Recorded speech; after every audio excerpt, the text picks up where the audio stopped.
So you want to know more about Richard Bushman, one of the most influential historians in modern Mormonism, let alone one of the most influential intellectuals within the faith's tradition.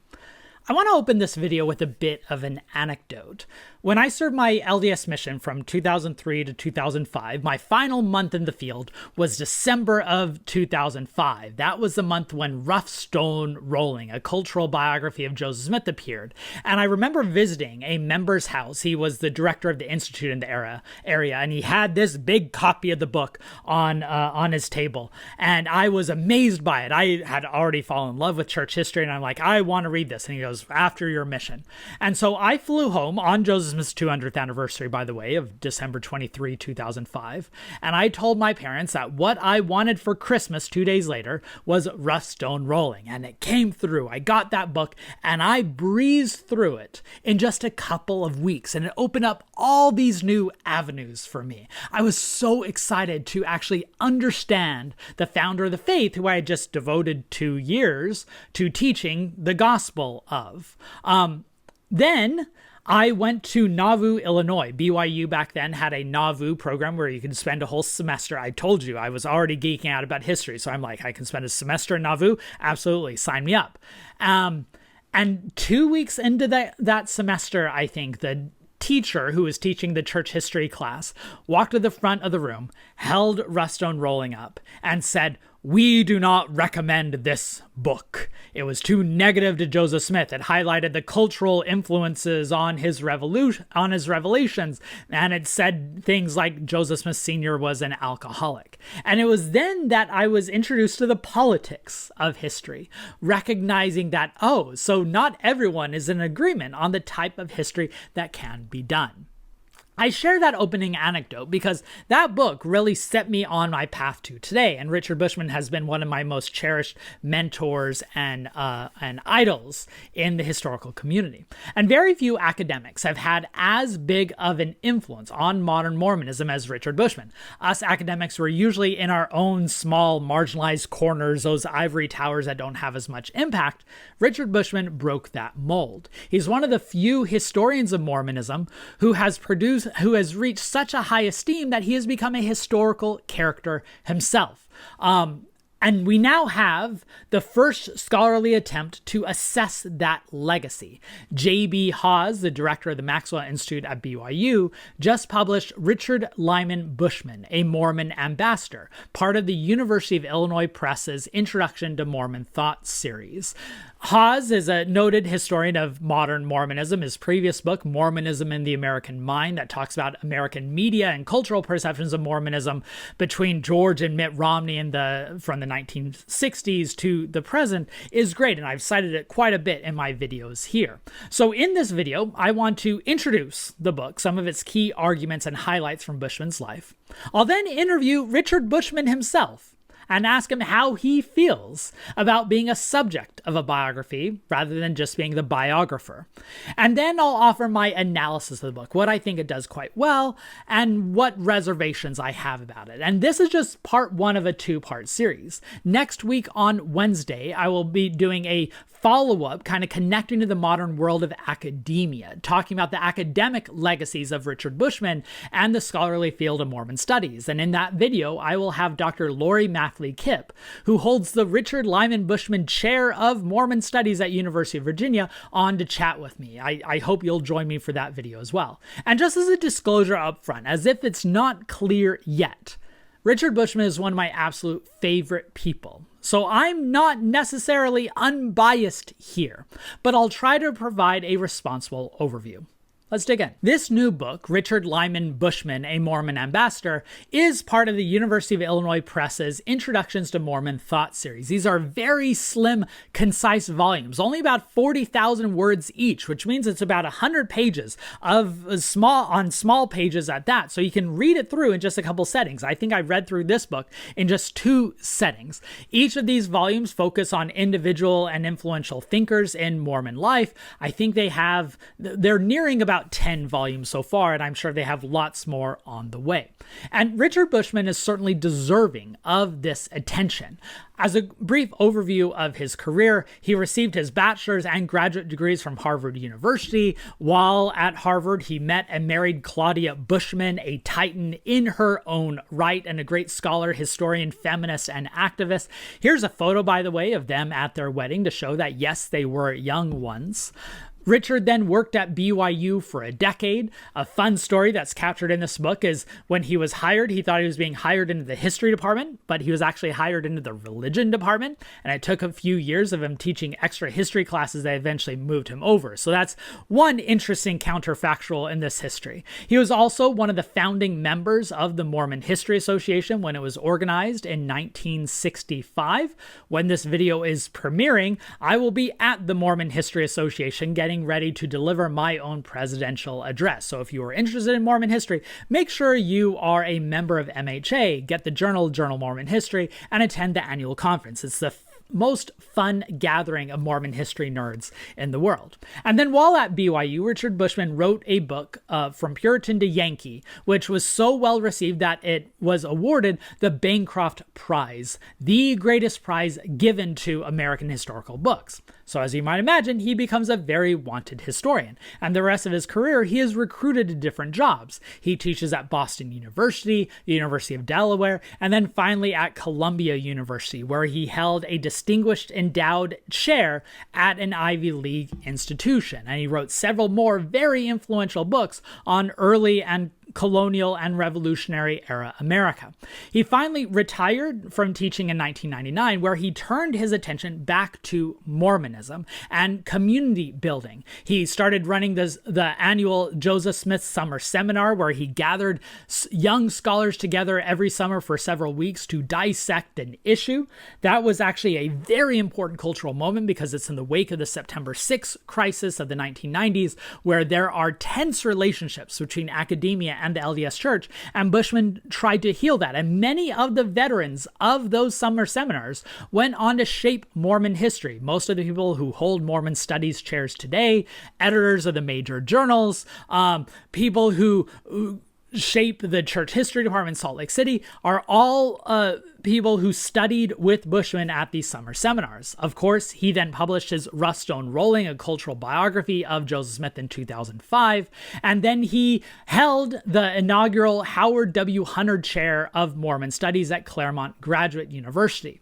He became so influential in the scholarly world of Mormon Studies that when the University of Virginia endowed a chair in Mormon Studies in their national leading department of religious studies, they named it after Richard Bushman. So at University of Virginia, Lori Mathley Kipp, one of the best scholars of American religion, currently holds the Richard Lyman Bushman Chair of Mormon Studies. But that even wasn't all. He went on to build up other things, especially in art. He helped endow the Center for Latter-day Saint Art in New York City. He has always been committed to artistic expressions, and that's doing great work. And to show how productive he remains, even to this day, his most recent two books, one on farmers in early America and the one on the cultural history of gold plates, he published at the ages of 87 and 92.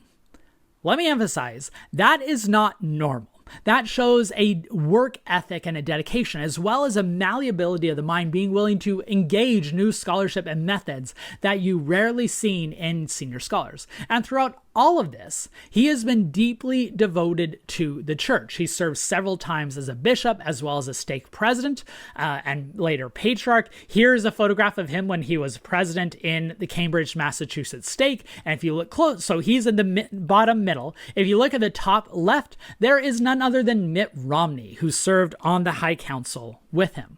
He then built trust with church leaders. Even at a time when church leaders were generally skeptical of scholars, he was able to maintain those good relations. And as a result, he became quite prominent as an intellectual, both as a chief apologist within the faith, helping the church become more transparent and generous, helping many people deal with their faith crises and so forth, as well as outside the faith. Wall Street Journal once called him the chief explainer of Mormonism to the world. So I hope you can see why Bushman is definitely worthy of this scholarly assessment in a biography. Before I go much further, just a reminder that if you enjoy this type of historical content in which I give context to the present world, make sure you are a subscriber to this channel. I do deep dives on topics every Monday, I connect the past to the present every Wednesday, and then I pull back the curtains on the historian's craft every Friday, talking with authors, reviewing new books, highlighting classic works, or even digging into the sources behind historiographical arguments so that you can become an expert in history yourself. And if you want to give back to this channel, and I'm so grateful for the many of you who have chosen to give back and make this channel possible, you can become a member, where for a nominal fee, you get early access to the videos, you get icons next to your name when you leave comments, and you can feel good about supporting public-facing rigorous scholarship. I also encourage you to subscribe to my free Kit newsletter and follow me on my different social media platforms, especially TikTok and Instagram, where I provide supplemental materials. Links to all of those are in the video description. But let's get back to today's topic at hand. J.B. Hawes's book does not merely provide an overview of Bushman's life, but it also digs into key themes. And he argues that Bushman aimed to bridge the academic and religious worlds that dominated his view, that you really need to be planted in both, and that you can be a good citizen of both, and they are not in conflict. He struggled with some doubts in his early years as an undergraduate, but then overcame them and spent a career trying to show that you can be both faithful and a historian. He believed that his religion was an asset to scholarship, at one point saying, "The fact that I believe in Joseph Smith is what allows me to take him seriously and understand him on his own terms." One scholar once described Bushman's methodology as a hermeneutics of generosity. What he meant by that is this, that most scholars operate with what we call a hermeneutics of suspicion, that we don't really trust the subjects we're looking at, that there must be motives beneath what they're actually saying, and that our job is to unmask that. Richard Bushman doesn't do that. Instead, he takes his subjects at their word to understand what they were trying to do. He does this both with Joseph Smith and early Mormonism. As many people note in Rough Stone Rolling, he argues that I'm going to take them seriously and try to understand what that world meant like to believers. But he also did this when looking at colonial farmers and what they believed they were doing when growing their crops, or From Puritan to Yankee, his book on the cultural transformation. What did these colonials actually think when they were pledging allegiance to different cultural institutions? So like Joseph Smith, J.B. Hawes argues, Bushman is trying to bring bring order to a world of chaos. And just to give you a taste of the type of analysis you'll find in this book, this is how Hawes describes Bushman. Quote, "There have been other Latter-day Saints who have made indelible marks on the academic stage and have risen to the rarefied heights of disciplinary distinction. And there have been other Latter-day Saints who have spoken persuasively to their co-religionists in ways that have precipitated paradigm shifts in the church's communities, thinking, and discourse. But it would be hard to find another Latter-day Saints who has so thoroughly succeeded at doing both, at earning the trust of two groups, his fellow citizens in a metaphorical Salt Lake City on one side and a metaphorical Boston on the other, who don't always readily trust each other." It's a very generous and thorough overview of Bushman's life and thought. Like the other books in the Illinois series, there's a biographical chapter that gives an overview, and then 3 thematic chapters. And the 3 thematic chapters are Bushman as a historian, Bushman as a theologian, and then also Bushman as a builder or mentor.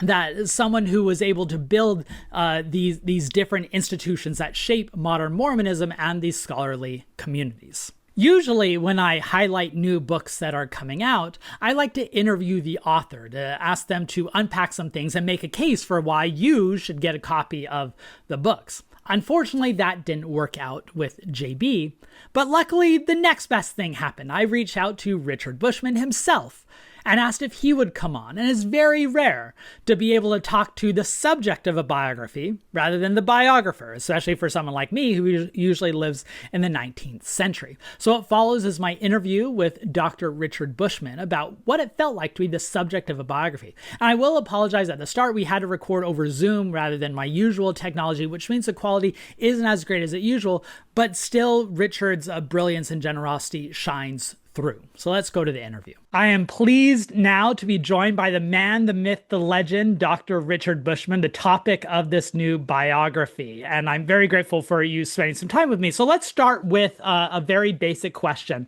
After being an accomplished biographer on your own, how did it feel to be the subject of a biography? Well, as you can imagine, I felt a little exposed. Here I am, someone's examining me in the public sphere. But I think there's little cause for concern. Um, Books like this don't sell very much, as we know, so there'll be very few eyes, a few hundred or a few thousand would be the max. And then I've also already exposed myself.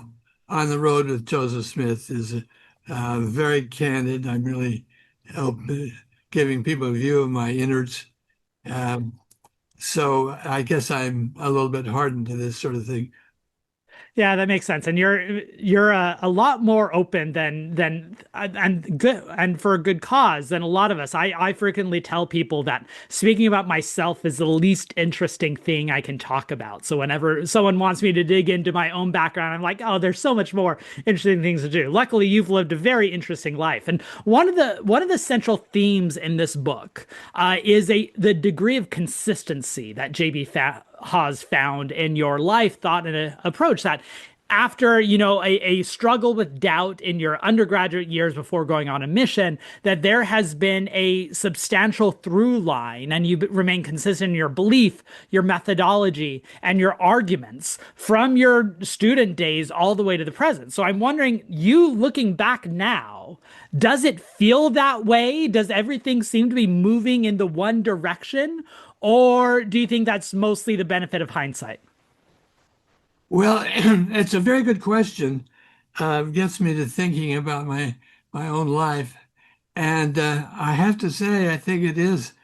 There are themes that sort of got going early in my undergraduate years, and they've carried on.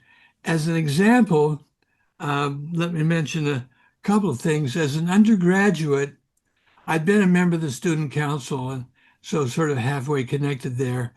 And I came back from my mission at a point where Harvard was making a conscious effort to strengthen its study and appreciation of religion.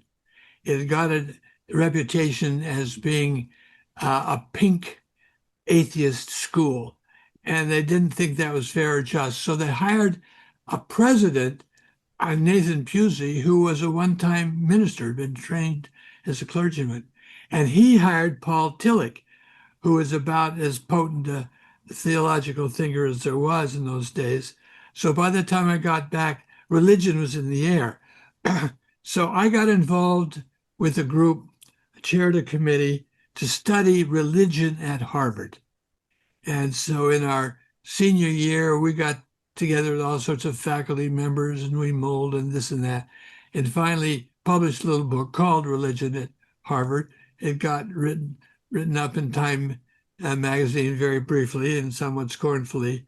But it was a subject that was in the air. And so there I was involved in it when I was an undergraduate, which is, really in effect, summation of my life problem. How can you describe your religion in a way that makes sense in places like Harvard? That's one. I'm going to tell you another story since I got it on my mind. And that is when I was a graduate student uh, in the late 50s, it was the age of atomic bomb fear. We really were worried about the threat and talking about bomb shelters and how do we preserve civilization and all this and that. And I wrote a letter to Widener Library, the big college library, proposing that the university photocopy every item in the library and deposit it in the Great Rock Mountain vaults in Utah. And it seems like a crazy thing to do now, but then it was taken quite seriously. Widener thought it through, they wrote me a long letter explaining why they probably thought it wouldn't work or be worth the money.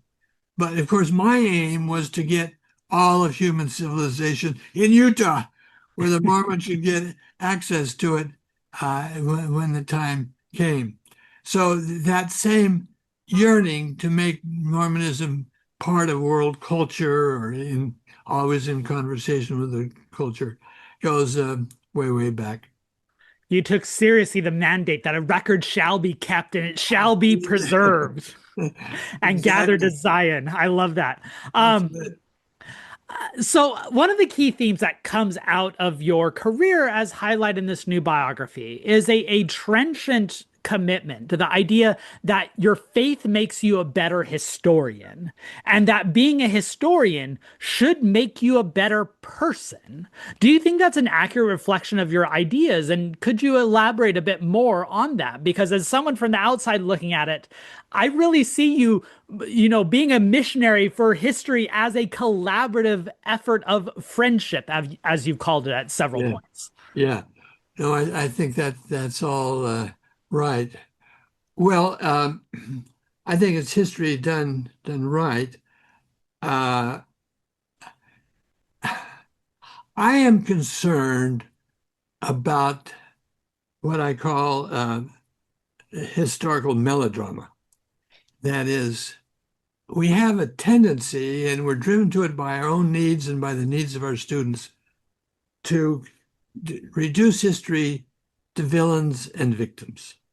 We want to find who are the bad guys, who is to blame for human suffering. And we find various social groups that we say are the oppressors. And, the point of history is to expose them and to attempt to bring that down. And I don't particularly like history as melodrama. I think that simplifies the reality too much. I see history as tragedy, where people who have good reasons for doing what they do, they think they're right, uh, hurt others. They damage society in one way or another. So that requires an understanding of what even your enemies think. What was it like to be a Nazi? How did this whole nation sell its soul to Hitler? So even the worst of the villains, the ones we all admit were absolutely wrong, have to be understood. And some people would attack me for that, but I think that is a religious exercise. Hmm. It's a matter of understanding all people require attention and respect in some way, even those that we turn against. Yeah, what Stuart Parker, a scholar who's done an essay on you, introduced this theme that J.B. Hawes brings up in the book is the hermeneutics of generosity. That most Yeah, scholars work from a hermeneutics of suspicion, of trying to uncover what are they really doing, what are they really thinking, and that it can't match what their public claims are. And your argument is actually we should be taking them seriously and understanding them on their own terms, and only then can we really judge what happened. right, right. That's true. It's not that you stop judgment, but Yeah. if you don't understand as they are, there's a little bit of prevarication there. You need to be accurate. Yeah. Another thing that J.B. Hawes argues in the book is something that he calls the Bushman effect or the Rustone rolling effect on modern Mormonism, helping move the community to becoming more transparent, less scared, more willing to interact with difficult issues, especially coming out of the crises of the 1990s between the institution and intellectuals. Now, I imagine you are far too modest to take credit for that, and you probably wince at even hearing the Bushman effect. But do you agree with the general narrative that the church has become more open on these historical issues in recent years? And perhaps where do you see your role in that shift? Yes, I do, of course. I think it is patently there. But I think it begins with the new Mormon history. It begins with Leonard Arrington, who really is trying to understand the entire social picture. And it comes out of the discipline implied by history graduate schools. If you're going to write a paper on Mormonism for a seminar at Cal Berkeley or wherever, you have to write it in a way where you take everything into effect, or you'll be exposed as biased. So I think we did have to learn to do that, and of course that became my mode of operation when I did Joseph Smith. So that I had to take. I mean, the prime example was taking money digging seriously. It was part of their family culture. You can't deny it. And we had tried to deny it. We wiped out all the negative sources by saying, oh, they're biased. They're hopelessly biased. Just categorically dismiss them. And I don't, we can't do that. Primarily, the one great reason is that we're exposed, we're dangerous, and people will accuse us of hypocrisy, and our young people eventually say, you lied to us. And that's in effect what happened. A lot of people thought the church had lied to them. So getting on it in the transparency mode, we're just much more secure and more truthful. Yeah. So Hawes's biography will likely just be the first attempt to understand your place in the broader history of modern Mormonism.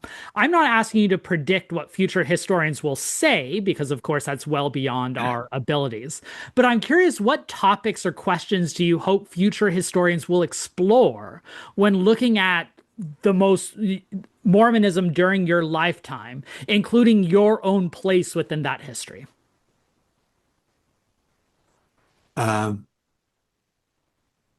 well, um, my bugaboo has always been parochialism. There's a tendency to try to explain all things Mormon in limited American terms, that everything can be explained by upstate New York, the burned over district, and so on. And that is one approach that certainly makes sense. What influences did play around Joseph Smith, we need to know that. But when it comes to understanding Joseph Smith as a whole, I think we need to be more cosmopolitan. We have to see him as a major religious figure. He's not trivial. He was extraordinarily imaginative. Mormons would call it revelation, but even those who don't believe in revelation have to admit he was an incredible revelator and created a world, a very complex world.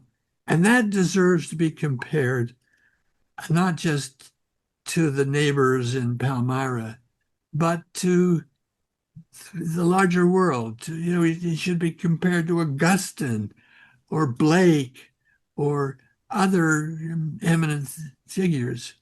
We got a little bit of that early on in the writings of, I forget his name, I never remember anybody's name, Harold Bloom's early writings about Joseph Smith. And that was very refreshing. And I think we need more of that kind of history. Yeah. Well, thanks so much for your time. Thanks so much for the example and you've given and the work that you've produced over the years. Richard Bushman, it's always a pleasure. And thanks for your example. Well, thanks so much, Ben. It's been great to talk to you. You're a good questioner. So wish you the best. Thanks again to Richard for spending a few minutes with me to talk about the book and the reflections on his own life. Now, I want to offer a little bit of my own analysis of the book and why I think it's a really good read that I recommend. So a few of the strengths, as I mentioned before, it's a real deep dive into Bushman's writings, both public and private. Hawes does an excellent job of using Bushman's diaries and letters, which seem so self-reflective and poignant, the type of sources that historians wish they could find of their subjects. So maybe Bushman is just good. He knows the kind of sources he wants to find with the subjects he's studying, so he leaves a similar type of sources for future historians. Let me tell you, I am not that dedicated. I am not leaving those similar types of sources. So in no way will my life ever be needing a biography. But if it was, tough luck. I apologize to any future biographers, which again, there probably won't be any. I also enjoyed the book because it provides a general overview of many of the cultural and institutional changes of the LDS Church in the past few decades, especially the movement from the fighting between intellectuals and the church in the 1990s to at least a bit more of a transparent issue today, though more on that in a bit. And then, of course, the book's worthwhile because Richard Bushman is worth learning about. Like any book, I have reservations, especially with the book that's so short, which means it can't cover anything. And I know it's very cliche for the historian to say, well, here's the book I would have written. And so I want to emphasize that these are just some questions that I came up with while reading the book. Most importantly, it is impossible to write about one's own hero. And it is very obvious that Bushman is J.B. Hawes's hero. And it's even more impossible when that hero is still living. This book is very glowing of Richard Bushman. And to a degree that charitably, this is Hawes performing the same hermeneutics of generosity that Bushman did, that he wants to understand the world of Bushman, so therefore he's mostly going to replicate it, which means lots and lots of quotes.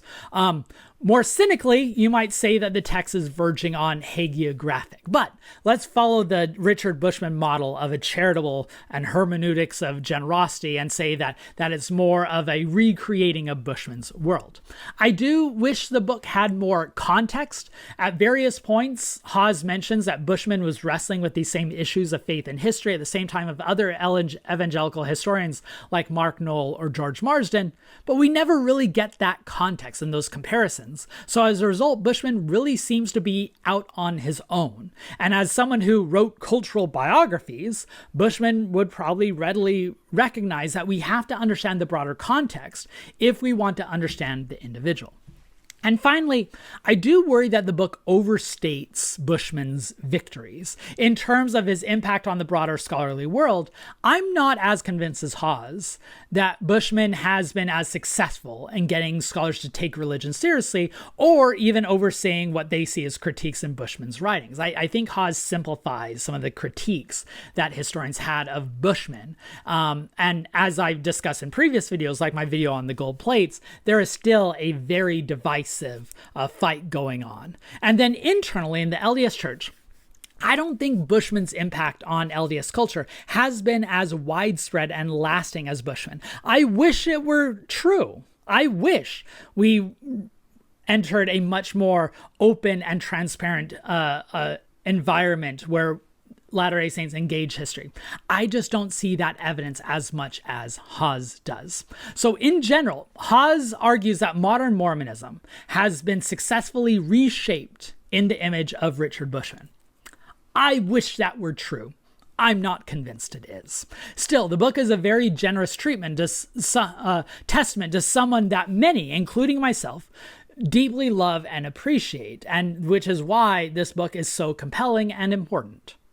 I hope you found this video useful. Thanks again to Richard Bushman for joining me to talk about the book and his position as a biographical study rather than a biographer himself. Please remember, next Wednesday, I'll be doing part 2 in this series where I'll be talking about Bushman's impact on Mormon Studies, and I'll be talking with Dr. Lori Maffley-Kipp, who holds the Richard Bushman Chair of Mormon Studies at the University of Virginia. And we'll talk about what these chairs actually mean and what they do in that video. So make sure you're subscribed so you don't miss it. If you like this video, please make sure to hit that like button, share with others, subscribe to the channel so you don't miss anything, and become a member if you want to give back.